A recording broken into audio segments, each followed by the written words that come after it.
तो आप सभी व्यक्ति जानते ही हैं कि बीते 22-23 दिनों से देश में जंतर मंतर पर दिल्ली में प्रोटेस्ट चल रहा है, मतलब आंदोलन चल रहा है देश में। इस आंदोलन के देश के युवा पीढ़ी ने शुरुआत की थी कि जो पेपर लीक हो जाते हैं नीट के या जो भी एग्ज़ाम होते हैं देश भर में, उनको तमाम एग्ज़ाम होने से पहले ही शुरू होने से पहले उसकी पेपर लीक हो जाती है। तो उसी के खिलाफ़ में और देश के एजुकेशन मिनिस्टर हैं धर्मेंद्र प्रधान, उनके खिलाफ़ देश के युवा पीढ़ी छात्र नौजवानों ने प्रोटेस्ट किया था और उनसे इस्तीफ़ा मांगा था। लेकिन इस्तीफ़ा तो उन्होंने नहीं दी, लेकिन उनकी सरकारों ने 20 जुलाई को किस तरीक़ा से क्रूरता और बर्बरता उन लोगों के साथ किया गया, स्टूडेंटों के लोग के साथ। तो 2-4 फैक्ट हम भी बताना चाहते हैं।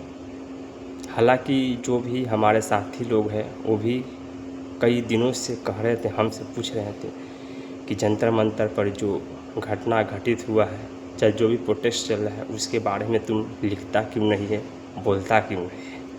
हालांकि मैं लिखना बोलना थोड़ा कम कर दिया क्योंकि मेरे पास समय का बहुत अभाव है, तो इसीलिए सोशल मीडिया पर उतना मेरी उपलब्धता नहीं रहती है। और कुछ लोग ये भी कहते हैं कि तुमको बोलने का लूर नहीं है, क्योंकि हम जो बात को रखते हैं दूसरे तरीके से रखते हैं।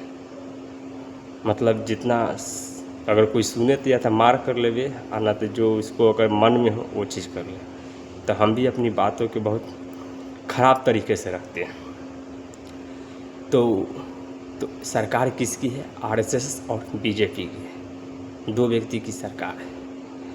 तो आरएसएस का स्थापना 1925 में हुआ था, ये इसी साल 2025 में उसको 100 वर्ष होने जा रहे हैं। तो जो आरएसएस के संस्थापक थे वो 6 व्यक्ति मिलके किए थे, 6 आदमी मिलके किए थे। तो उनमें से एक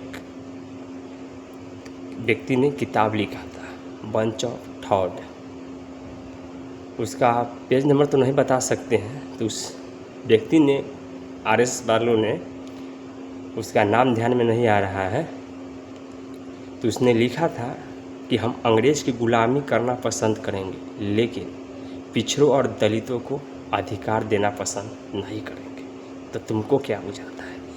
जो व्यक्ति 100 साल पीछे लिख के गया है कि हम अंग्रेज़ की गुलामी करना पसंद करेंगे लेकिन तुमको अधिकार देना पसंद नहीं करेंगे, तो क्या लगता है कि आप लोगों को धरना दीजिएगा, प्रोटेस्ट कीजिएगा तो उन लोग इस्तीफ़ा दे देंगे? नहीं देंगे। लेकिन देखिए देश जिस तरीक़ा से हालात और माहौल होती है तो उस हिसाब से वो लोग काम करते हैं। और हमारे गांव में भचपिल्ला लोग बहुत जाते हैं। जब हम बीजेपी के खिलाफ़, आरएसएस के खिलाफ़ जब हम लिखते हैं, बोलते हैं, तो हमारे गांव के जो भचपिल्ला है तो उन लोगों को लगता है उसके बाप और उसके दादा के खिलाफ़ हम लिख रहे हैं, बोल रहे हैं। तो उन लोगों से कह देना चाहता हूँ, देखो खाना सबको ज़रूरत है, एजुकेशन पैसा सबको ज़रूरत है, चाहे वह किसी भी जाति धर्म से लोग आते हैं।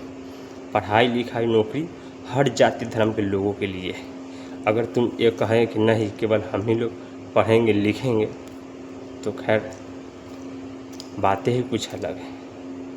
तो इसीलिए कहना चाहते हैं एजुकेशन, पढ़ाई लिखाई हर जाति धर्म लोगों के लिए है, पैसा भी उतना ही आवश्यकता है हर जाति धर्म लोगों के लिए।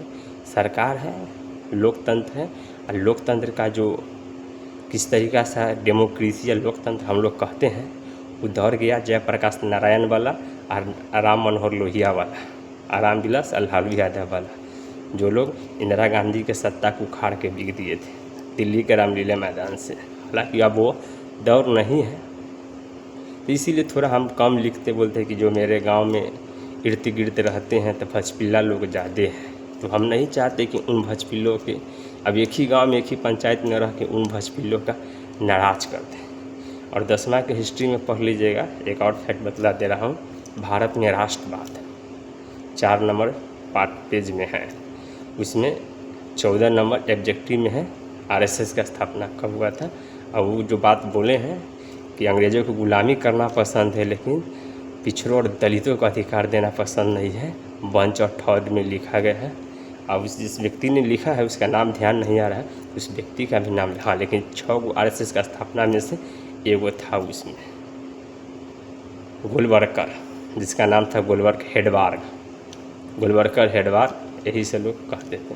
तुम लोग, लेकिन हाँ, मैं उन छात्र नौजवानों के साथ हूँ जिन्होंने देश के शिक्षा मंत्री के लिए जो प्रोटेस्ट कर रहे हैं, धरना दे रहे हैं इस्तीफा के लिए, हम उन लोगों के लिए साथ खड़े हैं।